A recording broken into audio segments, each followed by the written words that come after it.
Hello नमस्कार मेरे प्यारे दोस्तों। कल हमने जहाँ तक ये पाठ अधूरा छोड़ा था वहाँ से आज हम इसको दोबारा पढ़ेंगे और पूरा करेंगे। तो चलिए देखते हैं। नतीजा ये हुआ कि छुन्नू की माँ ने छुन्नू को खूब पीटा और खुद भी रोने लगी। कहती जाती कि हाय रे हम अब चोर हो गए, ये कुलछनी औलाद जाने कब मिटेगी। बात दूर तक फैल चली। पड़ोस की स्त्रियों में पवन पड़ने लगे और श्रीमती ने घर लौट कर कहा कि छुन्नू और उसकी माँ दोनों एक से। मैंने कहा कि तुमने तेजा तेजी क्यों कर डाली, ऐसी कोई बात भला कभी सुलझती है। बोली कि हाँ मैं तेज बोलती हूँ। अब जाओ ना तुम्हें उनके पास से पाजेब निकल कर निकाल कर लाते क्यों नहीं। तब जानो अब पाजेब निकलवा दो। मैंने कहा कि पाजेब से बढ़कर शांति है और अशांति से तो पाजेब मिल ही नहीं पा जाएगी। श्रीमती बुदबुदाती हुई नाराज होकर मेरे सामने से चली गई। थोड़ी देर के बाद छुन्नू की माँ हमारे घर आई। श्रीमती उन्हें लाई थी। अब उनके बीच गर्मी नहीं थी। उन्होंने मेरे सामने आकर कहा कि छुन्नू तो पाजेब के लिए इनकार करता है, वह पाजेब कितने की थी, मैं उसके दाम भर सकती हूँ। मैंने कहा ये आप क्या कहती है, बच्चे बच्चे हैं। आपने छुन्नू से सहूलियत से पूछा भी। उन्होंने उसी समय छुन्नू को बुलाकर मेरे सामने कर दिया।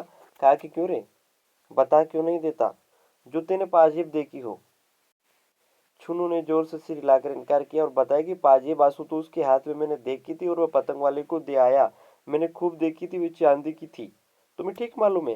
हाँ, वह मुझसे कह रहा था कि तू भी चल पतंग लाएंगे। पाजेब कितनी बड़ी थी बताओ तो। छुन्नू ने उसका आकार बताया जो ठीक ही था। मैंने उसकी माँ की ओर देखकर कहा कि देखे ना, पहले यही कहता था कि मैंने पाजेब देखी तक नहीं, अब कहता है कि देखी है। माँ ने मेरे सामने छुन्नू को खींचकर तभी धम धम पीटना शुरू कर दिया। कहा कि क्यों रे झूठ बोलता है, तेरी चमड़ी न उधेड़ी तो मैं नहीं। मैंने बीच बचाव करके छुन्नू को बचाया। वह शहीद की बातें पीटता रहा था, रोया बिल्कुल नहीं था। और एक कोने में खड़े आशुतोष को जाने किस भाव से वह देख रहा था। खैर मैंने सबको छुट्टी दी। कहा कि जाओ बेटा छुन्नू खेलो। उसकी माँ को कहा था कि आप उसे मारिएगा नहीं और पाजेब कोई ऐसी बड़ी चीज नहीं है। छुन्नू चला गया। तब उसकी माँ ने पूछा कि आप उसे कसूरवार समझते हो। मैंने कहा कि मालूम तो होता है कि उसे कुछ पता है और वह मामले में शामिल है। इस पर छुन्नू की माँ ने पास में बैठी हुई मेरी पत्नी से कहा, चलो बहन जी, मैं तुम्हें अपना सारा घर दिखाई देती हूँ, एक एक चीज देख लो, होगी पाजेब तो जाएगी का। मैंने कहा छोड़िए भी, बेबात की बात बढ़ाने से क्या फायदा। सो जो मैंने उन्हें दिलासा दी, नहीं तो वे छुन्नू को पीट पीट कर हाल बेहाल कर डालने का प्रण ही उठाई ले रही थी। कुलछनी आज तुझे धरती में नहीं गाड़ दिया तो मेरा नाम नहीं। खेत जिस भांति बखेड़ा टाला, मैं इस झंझट में दफ्तर भी समय पर नहीं जा सका। जाते वक्त श्रीमती जी को कह गया कि देखा, आशुतोष को धमकाना मत, प्यार से सारी बातें पूछना, धमकाने से बच्चे बिगड़ जाते हैं और हाथ कुछ नहीं आता है, समझे ना। शाम को दफ्तर से लौटा तो श्रीमती ने सूचना दी कि आशुतोष ने सब कुछ बतला दिया। 11 आने में वे पाजे पतंग वाले को दे दी है।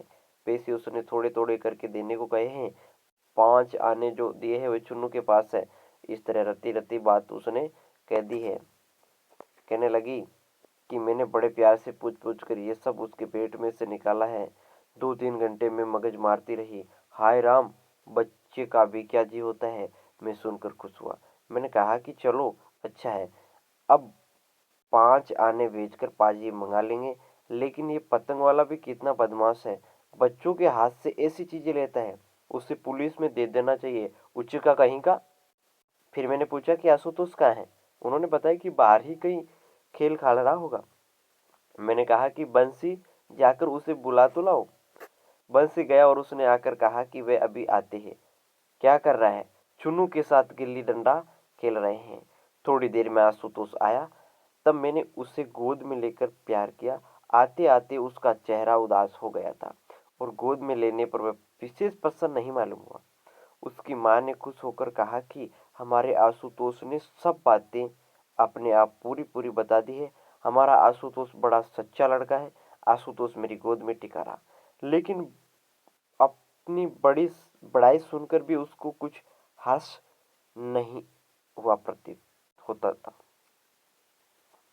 मैंने कहा कि आओ चलो, अब क्या बात है। क्यों हजरत, तुमको 5 ही आने तो मिले हैं ना, हमसे 5 आने मांग लेते तो क्या हम न देते। सुना, अब से ऐसा मत करना बेटे। कमरे में ले जाकर मैंने फिर पूछताछ की। क्यों बेटा?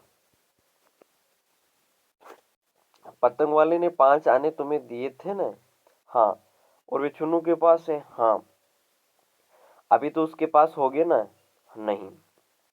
खर्च कर दिए? नहीं। न, नहीं खर्च किए। हाँ। खर्च किए कि नहीं खर्च किए? उस ओर से प्रश्न करने पर वह मेरी ओर देखता रहा, उत्तर नहीं दिया। बताओ, खर्च कर दिए कि अभी है? जवाब में उसने एक बार हाँ कहा तो दूसरी बार नहीं कहा। मैंने कहा कि तो ये क्यों नहीं कहते कि तुम्हें नहीं मालूम है? हाँ। बेटा मालूम है ना? हाँ। पतंग वाले से पैसे चुन्नू ने लिए है ना? हाँ। तुमने क्यों नहीं लिए? वह चुप। 5 इकनी थी या 2 नी? और पैसे भी थे? वह चुप। बतलाते क्यों नहीं हो? चुप। इकनियां कितनी थी बोलो? 2। बाकी पैसे थे? हाँ। 2 नी नहीं थी? हाँ। 2 नी थी? हाँ। मुझे क्रोध आने लगा। टपट कर कहा कि सच क्यों नहीं बोलते जी? सच बताओ, कितनी इकनियां थी और कितना क्या था? वह गुमसुम खड़ा रहा, कुछ नहीं बोला। बोलते क्यों नहीं? वह नहीं बोला। सुनते हो, बोलो नहीं तो। आशुतोष डर गया और कुछ नहीं बोला। सुनते नहीं मैं क्या कह रहा हूँ? इस बार भी वह नहीं बोला। तो मैंने पकड़कर उसके कान खींच लिए और वह आंसू लिए गुमसुम खड़ा रहा। आप भी नहीं बोलोगे? वह डर के मारे पीला हो आया, लेकिन बोल नहीं सका। मैंने जोर से बुलाया, बंसी यहाँ आओ, इसको ले जाकर कोठरी में बंद कर दो। बंसी नौकर उसे उठाकर ले गया और कोठरी में बंद दिया। 10 मिनट बाद मैंने फिर उसे पास बुलाया। उसका मुंह सूजा हुआ था। बिना कुछ बोले उसके होठ हिल रहे थे। कोठरी में बंद होकर भी वह रोया नहीं। मैंने कहा, क्यों रे, अब तो अकल आई? वह सुनता हुआ गुमसुम खड़ा रहा। अच्छा, पतंग वाला कौन सा है? दाई तरफ का, वह चौराहे वाला? उसने कुछ होठों में ही बड़बड़ा दिया, जिसे मैं कुछ न समझ सका। वे चौराहे वाला बोलो तो। हाँ। देखो, अपने चाचा के साथ चले जाओ, बता देना कि कौन सा है, फिर उसे स्वयं भुगत लेंगे। समझते हो हम? ये कहकर मैंने अपने भाई को बुलवाया। सब बात समझाकर कहा, देखो, 5 आने के पैसे ले जाओ। पहले तुम दूर रहना। आशुतोष पैसे ले जाकर उसे देगा और अपनी पाजेब मांगेगा। अव्वल तो वह पाजेब लौटा ही देगा, नहीं तो उसे डांटना और कहना कि तुझे पुलिस के सुपुर्द कर दूंगा। बच्चों से माल ठगता है, समझे ना? नरमी की जरूरत नहीं है। और आशुतोष, अब जाओ, अपने चाचा के साथ जाओ। वह अपनी जगह पर खड़ा था। सुनकर भी ठस से मस होता दिखाई नहीं दिया। नहीं जाओगे? उसने सिर हिला दिया कि नहीं जाऊंगा। मैंने तब उसे समझाकर कहा कि भैया, घर की चीजें दाम लगे हैं, भला 5 आने में रुपयों का माल किसी के हाथ खो देंगे। जाओ, चाचा के संग जाओ, तुम्हें कुछ नहीं कहना होगा। हाँ, पैसे दे देना और अपनी चीज वापस मांग लेना। दे दे, नहीं दे तो नहीं दे, तुम्हारा इससे सरोकार नहीं। सच है ना बेटे? अब जाओ। पर वह जाने को तैयार नहीं दिखा। मुझे उस लड़के की गुस्ताखी पर बड़ा बुरा मालूम हुआ। बोलो, इसमें बात क्या है? इसमें मुश्किल कहाँ है? समझा कर बात कर रहे हैं, सो समझता ही नहीं, सुनता ही नहीं। मैंने कहा कि क्यों रे, नहीं जाएगा? उसने फिर सिर हिला दिया कि नहीं जाऊंगा। मैंने प्रकाश, अपने छोटे भाई को बुलवाया। कहा, प्रकाश, इसे पकड़ कर ले जाओ। प्रकाश ने उसे पकड़ा और आशुतोष अपने हाथ पैरों से उसका प्रतिकार करने लगा। वह साथ जाना नहीं चाहता था। मैंने अपने ऊपर बहुत सब्र करके फिर आशुतोष को पुचकारा। कहा कि जाओ भाई, डरो नहीं, अपनी चीज घर में आएगी। इतनी सी बात समझते नहीं? प्रकाश, इसे गोदी में ले जाओ और जो चीज मांगे इसे बाजार से दिलवा देना। जाओ भाई आशुतोष। पर उसका मुंह फुला हुआ था। जैसे तैसे बहुत समझाने पर वह प्रकाश के साथ चला। ऐसे चला मानो पैर उठाना उसे भारी हो रहा हो। 8 बरस का लड़का होने आया, फिर भी देखो न, किसी भी बात की उसमें समझ नहीं। मुझे जो गुस्सा आया तो क्या बदला, लेकिन ये याद करके कि गुस्से से बच्चे संभलने की जगह बिगड़ते हैं, मैं अपने को दबाता चला गया। खैर वह गया तो मैंने चैन की सांस ली, लेकिन देखता क्या हूँ कि कुछ देर में प्रकाश लौट आया। मैंने पूछा क्यों? बोला कि आशुतोष भाग गया है। मैंने कहा कि अब वह कहाँ है? वह रूठा खड़ा है, घर में नहीं आता, जाओ पकड़ कर तो लाओ। वह पकड़ा हुआ आया। मैंने कहा क्यों रे, तू शरारत से बाज नहीं आएगा? बोल जाएगा कि नहीं? वह नहीं बोला तो मैंने कस कर उसे 2 चांटे दी। थप्पड़ लगते ही वह एकदम चीखा, पर फौरन चुप हो गया। वह वैसे ही मेरे सामने खड़ा रहा। मैंने उसे देखकर मारे गुस्से से कहा कि ले जाओ इसे मेरे सामने से, जाकर कोठरी में बंद कर दो, दुष्ट।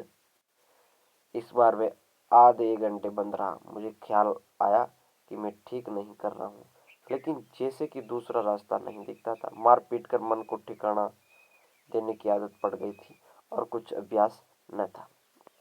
खैर मैंने इस बीच प्रकाश को कहा कि तुम दोनों पतंग वाले के पास जाओ, मालूम करना कि पाजेब किसने लिए। होशियारी से मालूम करना, मालूम होने पर सख्ती करना, मुरवत की जरूरत नहीं, समझे?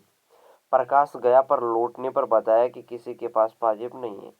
सुनकर मैं झल्लाया, कहा कि तुमसे कुछ काम नहीं हो सकता, जरा सी बात नहीं हुई, तुमसे क्या उम्मीद रखी जाए? वह अपनी सफाई देने लगा। मैंने कहा बस तुम जाओ। प्रकाश मेरा बहुत लिहाज मानता था। मैं मुंह डालकर चला गया। कोठरी खुलवाने पर आशुतोष को फर्श पर सोते पाया। उसके चेहरे पर अब भी आंसू नहीं थे। सच पूछो तो मुझे उस समय बालक पर करुणा हुई, लेकिन आदमी में एक भी साथ जाने क्या क्या विरोधी भाव उठते हैं। मैंने उसे जगाया। वह हड़बड़ाकर उठा। मैंने कहा कहो क्या हालात है? थोड़ी देर तक वह समझा ही नहीं। फिर शायद पिछला सिलसिला याद आया। झट उसके चेहरे पर वही जिद, अकड़ और प्रतिरोध की भाव दिखाई देने लगी। मैंने कहा कि या तो राजी राजी चले जाओ, नहीं तो इस कोठरी में फिर बंद किए देते हैं। आशुतोष पर इसका विशेष प्रभाव पड़ा हो ऐसा नहीं मालूम हुआ।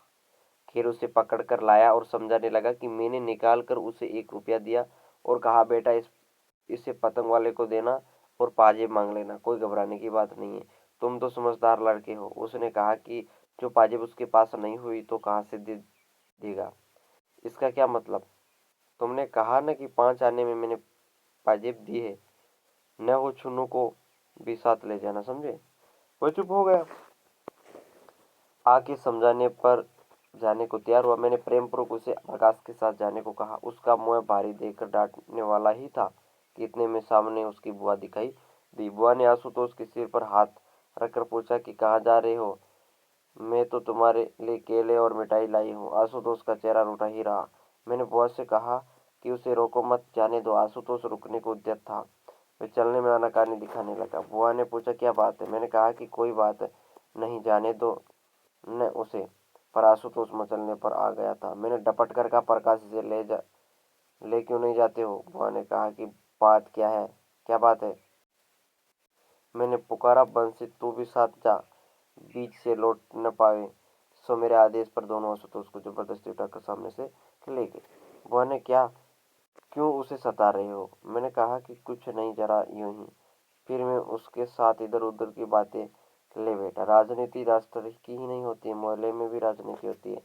राजनीति राष्ट्र की ही नहीं होती है, मोहल्ले में भी राजनीति होती है। ये भार स्त्रियों पर टिकता है।